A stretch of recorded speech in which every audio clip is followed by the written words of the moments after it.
Alright, so we're going to start with Pontus, and I'm going to do just a really quick overview of them. So they are like south of the Pontic Sea. Pontus is actually a Hellenic state that has cheap infantry, hoplites, and the venerable and cost-effective Cappadocian cavalry.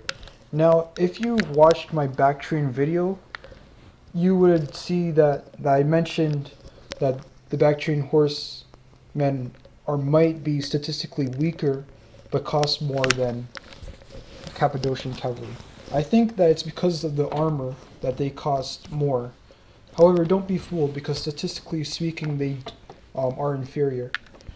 I still have to do a test with them to see whether or not they can actually beat Cappadocians. So yeah, Pontus's main cavalry unit is going to be the Cappadocian cavalry. That's what makes them stand out from most factions. They can bring as many as they like, unlike Galatia, which is limited to 3, or actually 2. So you also have access to naked swords as mercenaries, which Galatia has as well. So use them wisely if you can. They also have bronze shield pikemen. Bronze shield pikemen are kind of like silver shield pikemen, except they have less armor. They're still high tier pike units though, so just keep that in mind.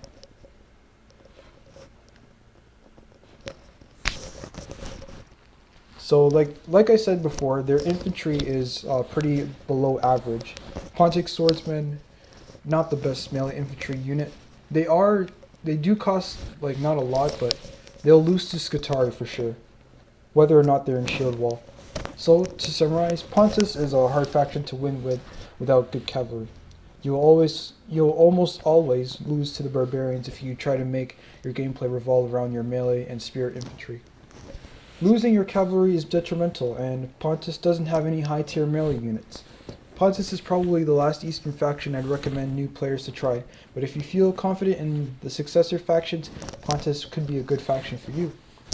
So, in my opinion, Pontus beats Nervi because they can keep the Nervi at bay.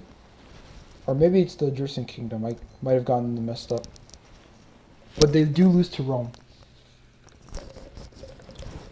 What does your typical Pontic army look like?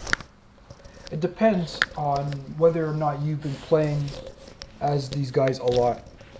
Most people that are new to like either the game or the faction will go to Pontic swordsmen as a general, or they'll use Pontic Royal Cavalry sometimes. Most of the times it is Pontic swordsmen. The reason is because it's a cheap general, and obviously you have enough money to spend on other units. They almost cost half of what Pontic Royal Cavalry costs. Most people bring like a good number of Pontic swordsmen. It's a good idea to do this, especially if you do it for combined arms tactics. So like if, for example, you use Pontic swordsmen and then follow up with hoplites frontally. Bronze shield pikemen are considered high tier, even though they don't have the weapon damage to support it. If I'm correct, the Seleucids have better weapon damage.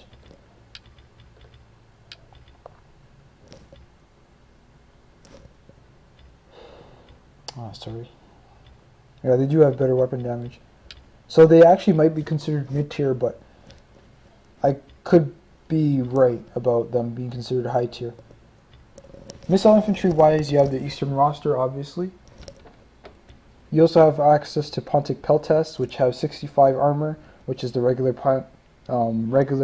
armor for Peltasts, and then 41 missile damage. A very good unit frontally. They're good for hurting factions like the Nervi, like I said. Shock Cavalry, Pontic Royal Cav. Pontus was supposed to have Cataphract, but they don't. It's unfortunate. Melee Cavalry, you have Noble Blood Cav, which replaces Citizen Cav, and then Cappadocian Cav, which you can use instead of the Noble Blood Cav. Now, like I said, the Cappadocian Cav are statistically better than Bactrian Cav. However, I've been looking at the armor values and it's 70, and if you go to these guys, it's 95.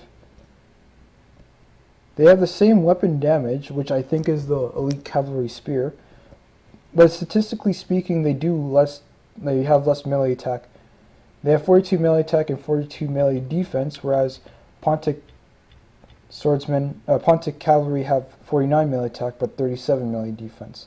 So all in all, there is the possibility that the Cappadocian cavalry can lose, but I highly doubt it. Especially when it comes to the faction itself. Bactria has more infantry heavy armies than Pontus does. Still, Cappadocian cavalry do most of the killing most of the time. Missile Cav, you have the Scythian horse archers, which are a good unit to have, especially if you're going up against like other eastern factions, or if you're going up against Colchis. Chariots, you have your Scythe chariots. A good idea to bring them every now and then. A very good idea if you're not going for a combined arms approach, like if you're not having hoplites behind your swordsmen. But again, it's up to you.